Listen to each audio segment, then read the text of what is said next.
Âgé de 71 ans, Juvenal Ndereyimana est un ancien militaire de l'armée burundaise qui réside en commune Songa de la province Bururi. Maître Tade Kanungeko, 42 ans, est également originaire de la commune Songa en province de Bururi, mais lui, il réside en mairie de Bujumbura et il est avocat depuis mai 2021. En date du 10 juin 2021, les deux hommes ont été arrêtés au chef-lieu de la commune Matana, en province de Bururi, alors qu'ils venaient de sortir d'un bus venant de Magnoni, en commune Songa. Selon les témoins sur place, avant l'arrivée de deux hommes et avant leur arrestation, il avait été constaté des mouvements inhabituels de véhicules du service national de renseignement et de la police burundaise. C'est le 10 juin, donc, aux alentours de 14 heures, que les deux hommes ont été violemment arrêtés par des personnes à bord d'un pick-up de l'armée burundaise.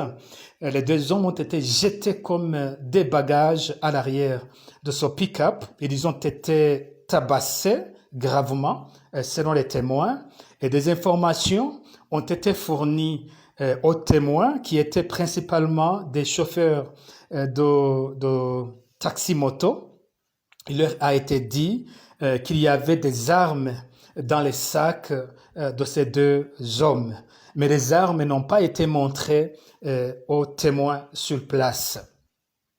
Des proches des victimes ont rapidement contacté des responsables de l'administration et des services de sécurité dans la commune Matana et dans la province de Bururi.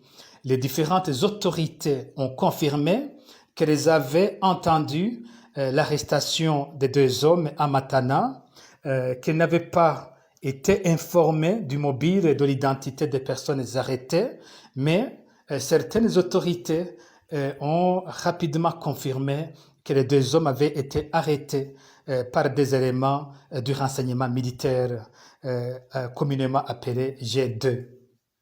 Les autorités ont également mentionné que les deux hommes n'avaient pas été détenus ni dans la commune de Matana, ni au chef-lieu de la province de Bururi. Selon les autorités pensaient que les deux hommes ont été amenés à Bujumbura. Depuis cette arrestation, les deux hommes n'ont jamais été retrouvés par les familles. Les familles ont même contacté la Commission nationale indépendante des droits de l'homme, CNDH, qui n'a pas fait grand-chose dans la recherche de deux hommes.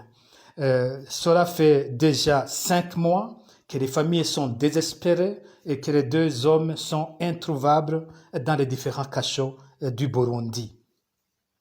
Ainsi donc, c'est un autre cas d'enlèvement et de disparition forcée qui confirme que le régime d'Évariste Ndayishimiye continue à faire disparaître des citoyens burundais. C'est aussi une autre preuve plutôt, que le renseignement militaire est aujourd'hui impliqué dans des enlèvements et dans des disparitions forcées des civils au Burundi. Encore une fois, nous appelons les autorités burundaises à se ressaisir, à mettre fin à ce phénomène de disparition forcée et nous appelons la communauté internationale à rester vigilante sur ce qui se passe au Burundi où des crimes extrêmement graves continuent à être commis par le régime en place.